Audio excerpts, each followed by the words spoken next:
गढ़ आया, लेकिन सिंह चला गया। श्री छत्रपति शिवाजी महाराज और बाजी प्रभु देशपांडे की सच्ची वीरगाथा। सन 1660, पन्हाला किला, जहां श्री छत्रपति शिवाजी महाराज अपने मावलों के साथ मुगल सरदार सिद्दी जौहर की विशाल सेना से घिरे हुए थे।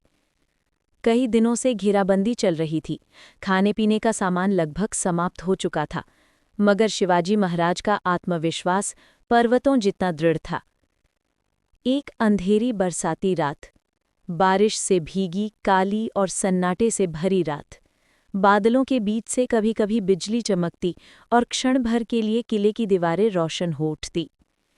शिवाजी महाराज ने अपने विश्वासपात्र सेनापति बाजी प्रभु देशपांडे और बांदल सेनापति को बुलाया। महाराज ने गंभीर स्वर में कहा, अगर हम यहीं रहे तो मराठा साम्राज्य का अंत निश्चित है।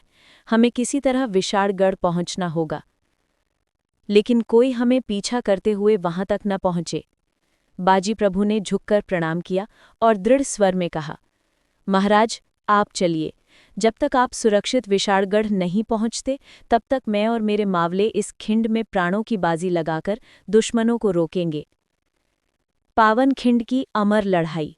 शिवाजी महाराज रात के अंधेरे में अपने छोटे से दस्ते के साथ पन्हाला से निकल पड़े और दूसरी ओर बाजी प्रभु देशपांडे ने अपने केवल 300 मावलों के साथ उस संकरे दर्रे घोड़ खिंड को बंद कर दिया। यही खिंड बाद में पावन खिंड कहलाने वाली थी। सुबह होते ही सिद्दी जौहर की विशाल सेना वहां पहुंची और फिर शुरू हुआ इतिहास का सबसे भयंकर युद्ध। बाजी प्रभु और उनके मावलों ने हर हर महादेव की गूंज के साथ हजारों दुश्मनों का सामना किया। खिंड इतनी संकरी थी कि एक बार में केवल कुछ ही सैनिक लड़ सकते थे, और ये बात मराठों के लिए वरदान साबित हुई। बाजी प्रभु के कंधे और पेट में तलवारें लगी, लेकिन वो फिर भी डटे रहे। उनकी आंखों में केवल एक ही लक्ष्य था, महाराज सुरक्षित विशाळगढ़ पहुंच जाएं। ढोल की गूंज विजय का संकेत पहले से तय था। जब महाराज विशाळगढ़ पहुंचेंगे तो वहां से ढोल बजाया जाएगा, विजय का संकेत। बाजी प्रभु लगभग गिर चुके थे, रक्त से लथपथ, लेकिन अभी भी खड़े थे, तलवार थामे। और तभी दूर घाटी से ढोल की गूंज सुनाई दी। वो मुस्कुराए और जैसे धरती माँ को प्रणाम करते हुए गिर पड़े। उनकी आंखें बंद हुईं, चेहरे पर संतोष था। महाराज सुरक्षित पहुंच चुके थे। गढ़ आया, लेकिन सिंह चला गया।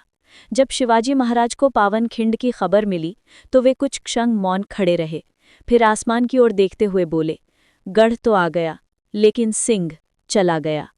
उनके ये शब्द इतिहास में अमर हो गए, क्योंकि वो सिंह कोई साधारण योद्धा नहीं था।